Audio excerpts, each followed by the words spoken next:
The following audio recording is a sample from a historical fiction that a colleague of mine and I are co-writing.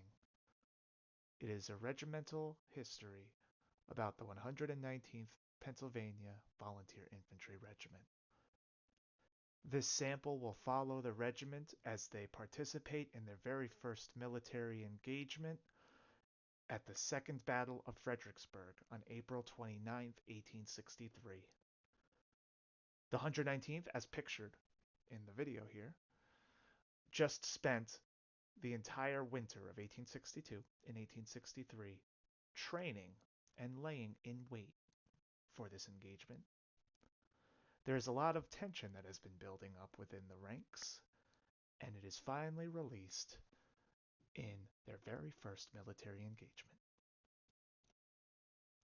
The following recording is from Friedrich Dannenhauer's diary, dated April 29th, 1863. I can't sleep. Nobody can. We were supposed to cross the river by now, but it's already 2 a.m. I think the New York Engineer Corps is complicating things.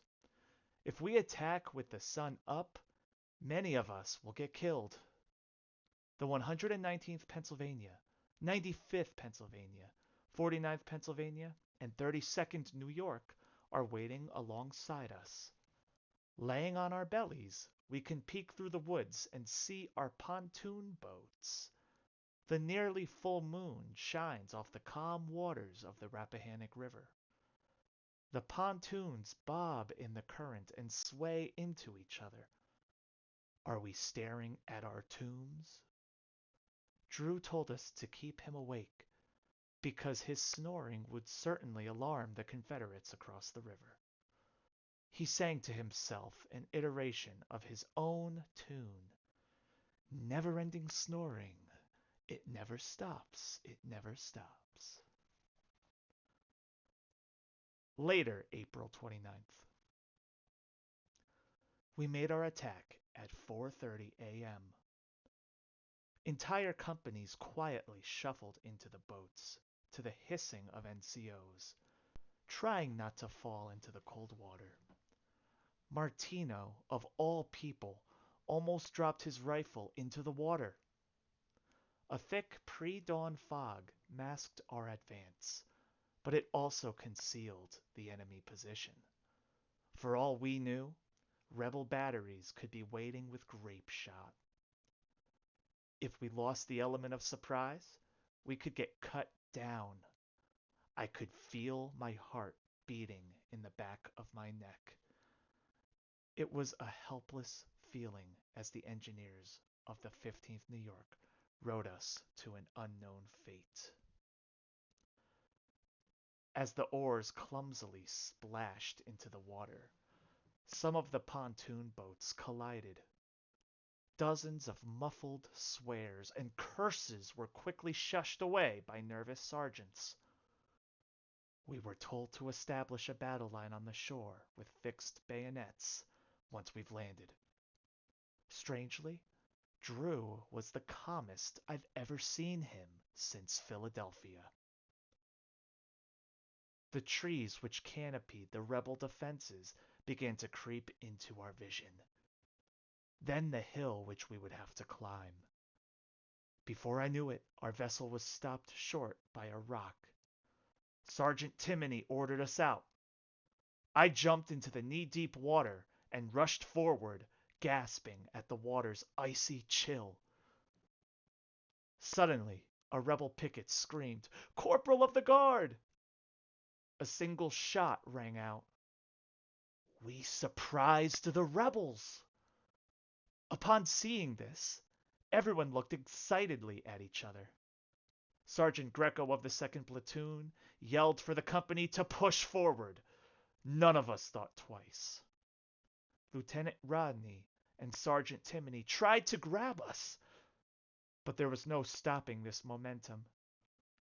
I recall the childlike fear on Lieutenant Rodney's face. He lost total control of the line. I began to climb the muddy wooded hill with the regiment. Martino and I panted heavily with our eyes fixed on the heights. Jory could be heard complaining of a stitch in his side. We heard a great commotion from our intended destination, and we knew that the sounds came from Confederates readying for battle. We certainly surprised them. I slipped and climbed up the hill on all fours, my barrel getting caked with mud. We were a disorganized mess. To our horror, we saw a line of Confederate infantry rise from their parapet. A rebel officer could clearly be heard ordering his troops to prepare for a volley. His voice was crisp and professional, even though we could hear it strain with nervous tension. Ready! Aim! I shut my eyes and quickly laid flat on the earth, a wayward root pushing into my stomach. Fire! A sheet of hot lead whooshed over our heads, the rebel muskets crashing in unison. Tree limbs and small branches rained down over the company. A dreary silence came over the field. My eyes quickly opened and I checked to see if I was hit. They missed. I locked eyes with Martino. With our gaze, we acknowledged that we were both thankful for not getting killed. In fact, the company rose up entirely intact. With a fierce battle cry, we returned fire and rushed forward.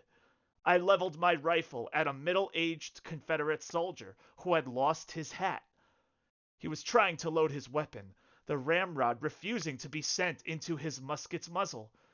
The elation from surviving a nearly fatal volley disregarded any hesitancy I had towards killing another human being. I immediately fired. The dawn darkness was illuminated by muzzle flashes, brightly offering glimpses of the orgy of chaos and killing that lay to our front. Sergeant Greco ordered a charge as our captain, Lieutenant Rodney, and Mickens struggled to climb the hill behind. Martino fired, but missed his target. The entire company sprinted up the hill. Hoffman slipped and fell, tumbling over a stump to his front. He screamed in frustration as he got back onto his feet. Dead and wounded Confederate soldiers littered the ground when we reached the parapet. Their blood trickled in streams downwards towards the earthworks, their bodies at odd angles or frozen in lifelike poses, their agony beginning to fill the air. Many surrendered, while others ran for their lives towards the city. Some within our line who avoided shooting their rifles took this time to put rounds into the backs of the fleeing rebels. James misfired his gun, with his hammer only igniting the cap. Drew fared better and shot a Confederate officer who was attempting to rally the broken line. Hit in the chest, the boy fell like a broken chair into a heap. When the firing died down, the line erupted in jubilant cheers. The 119th successfully repelled the Confederates from their defensive positions along the Rappahannock. We slapped each other on the back and laughed with the relief of it all.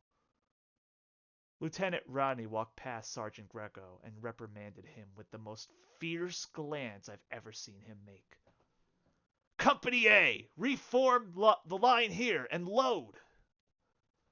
As we reloaded our rifles, I noticed the middle-aged Confederate I aimed my rifle at. He was lying on the wet ground with a .58 caliber hole in his forehead. I quickly averted my glance and thought to myself, did I do this? His death seemed too personal. I hadn't reckoned ever feeling like this. My thoughts broke with a sharp laugh from James. At least I have an excuse for not catching me a reb. But you, Martino? Even Drew could get one. I chuckled to myself. From farther down the line, someone hooted, "Oh, dearest Nan, give to me thine cuckold snails!" There were peals of laughter and the barking of sergeants.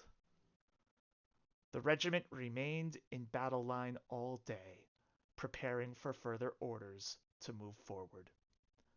The slippery charge up the muddy hill will stick forever within my mind. We were blessed by God for our bravery to beat those slavers back.